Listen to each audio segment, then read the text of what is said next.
it's Jason with jamzDOTnet, cars, DIY, and adventures. I'm here with my 2022 ProMaster Winnebago Travato 59G. There's no spare tire. So I'm going to be installing a tire mount on the back of the Travato that's retrofitted by Black River, so I can take the bike rack off and put a tire mount on. I'm going to show you step by step how I'm going to do this. Let's go.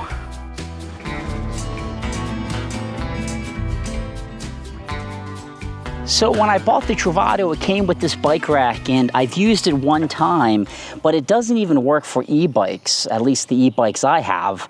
I made it work, and I was able to enjoy a July 4th trip with my bike and my son's bike, but I've quickly realized I want a hitch mount bike rack that can swing away. I don't particularly need this. I'm not gonna get rid of it though, because I might need it at some point. But the cool thing is, with these mounts, you can basically take the bike rack off pretty dang easily, just by loosening these up. That also had me wondering about theft and whatnot, but it's gonna be able to enable me to mount the Black River tire mount right in this place. Okay, so the first step of this install is going to be to remove the bike rack. 1, 2, 3, 4 of these little tiny bolts will be unscrewed by hand. I'm going to loosen them all up, and then I'm going to take it off. I have no idea what this bike rack weighs.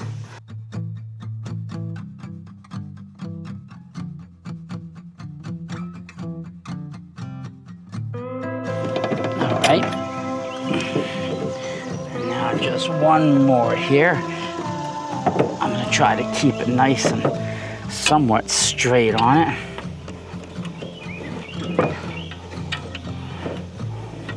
If you have two people, that's going to make your job a whole lot easier. But it's just me. All right, so the bike rack is really not that heavy. So let's set this to the side, and we will set these all to the side as well.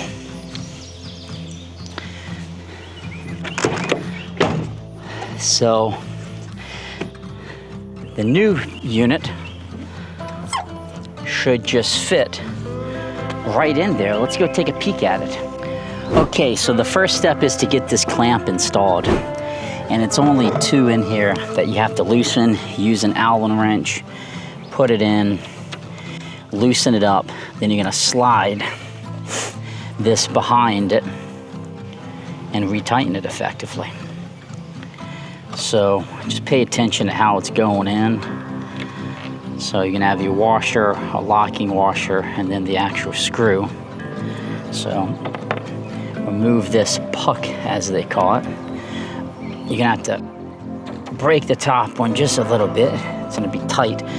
Then once you get it looser, you can just flip it and go a little bit quicker.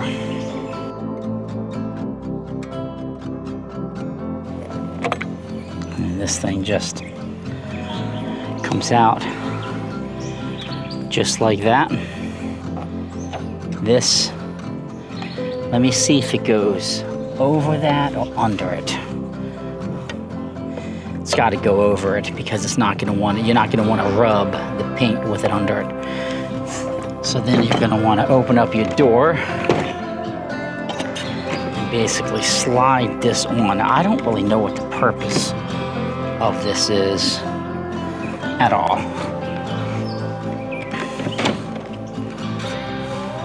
This is why I think you're going to want to tap it with your hammer a little bit, just to get it on there nice and snug. I'll have to research why this plate goes on. I'm sure there's a reason. I just don't know. But it goes like that. And that's as far as it's gonna go on. And then the door shuts. And then after you have that little plate installed, That's how it looks.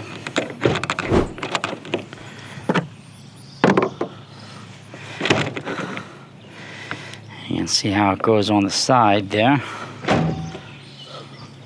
So the puck is just going to go on the same way, basically, that it came off. Just tighten it on.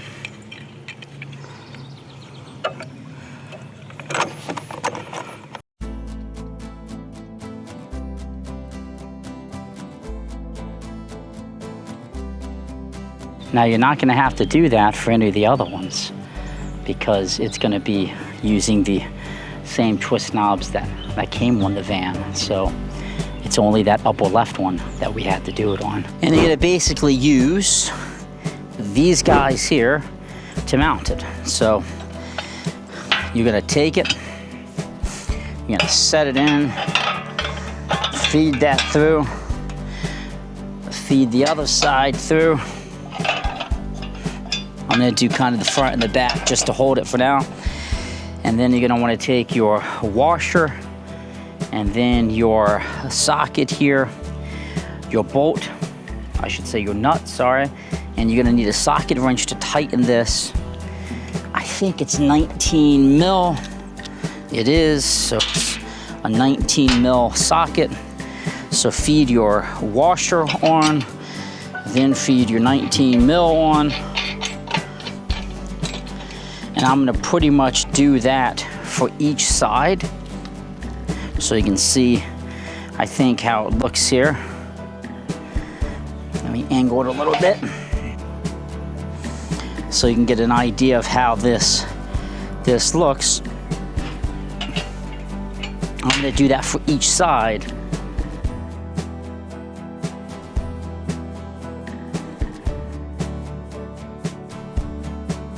So next, I'm going to remove these guys, because what I want to do is just see, can I keep this mounted all the way at the bottom and have enough clearance for my tire? I'm pretty sure the answer is yes. Now, no doubt there's a few ways you could do this, but what I want to do is just see. And you want to angle your tire so it can get in here. I want to see how much or how little I need to make sure I feed through. So I'm just doing a test fit here. Honestly, I'm going to have to feed this. It's going to have to be out at the max height. So you can't tighten it when it's low like that.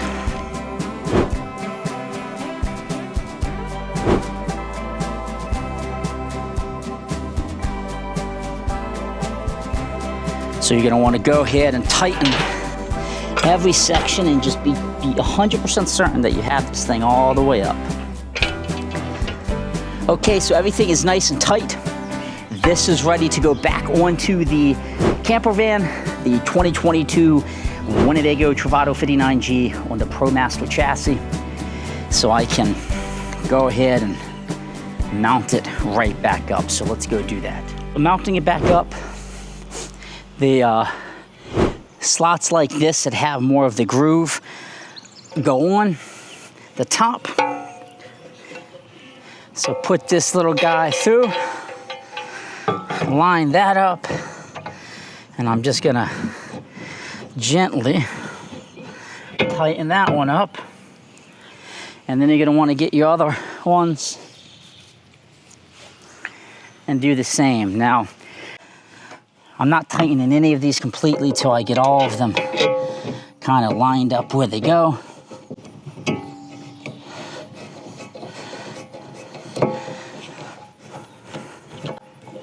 Man, it's just getting hotter and hotter. I was doing some stuff back here, so that's why I parked in the grass, and I'm kind of regretting that choice. Okay, so it's all mounted. A few tips. If you're sweating like me because it's 2,000 degrees, you know, wear gloves or something. Tighten them where you can still get it off. You don't want to over tighten them. I use 2 hands just to get a good grip. It's pretty light to put on. It's not that hard to put on, but don't put it on and tighten one all the way. Just tighten one loosely, tighten loosely, and then I would do this one nice and tight, that one nice and tight, then this one, kind of like a cross pattern, just because if you tighten it a whole lot and need to just move it just a little bit to align better, you're not going to be able to do that. But that is the tips I would give you. Now, lifting the tire is the next step. 2 people make this a whole lot easier. I'm gonna do it with 1, and I'm probably gonna be sweating even more and wish I called my wife out here to give me a hand, but I'm gonna give it a go. Why am I not doing this under my carport? Silly. So when you lift the tire, I'm just gonna wear some gloves here because I'm so darn sweaty. You can kind of rest it on this and then align the lug nuts. Kind of have them queued up the way that that they're gonna be when you do it. So you can kind of just set it like that, and you can kind of visualize, okay, that's how I want it. And then you can set it on just like that. It's heavy, I'm not gonna lie. I can do it, but if you're not confident in your ability to lift it, have somebody help you, because you don't want that thing falling and hitting your foot. Let me go get the 19 mil lug nuts. So 19 mil socket is what you're gonna need. Go ahead and just put the first one on by hand, and you're doing that so then you can tilt the tire back, put the next one on. Okay, I need to make a correction. I did something kind of stupid here when I was putting them on by hand, and when I said, oh, the 19 mil doesn't fit, because when you put these on, make sure the rounded part is going in first. I did it wrong. That was my mistake. But do not put them on the other way, because nothing is gonna fit it to take it off. Put it on that way. It is a 19 mil. Your lug nut wrench that comes with the van will fit it, or any standard lug nut wrench will fit it. So it's 100% 19 mil, or the the standard lug nut wrench in the van will fit, because you may not be carrying a socket with you, but since I have one, I'm just going to use it. That round part's important because it kind of fits into the rim a little bit there. So then you can take your lug nut wrench, you can take your 19 mil, whatever you're using, and just nicely tighten it up on it. You don't need to get crazy tightening it, but remember, you don't want this tire falling off. So tighten it enough, but don't use like an impact wrench or something, because when you're on the side of the road, you may not have an impact wrench with you. So I would just say give it a nice hand tight, where you can get this off if you're on the side of the road.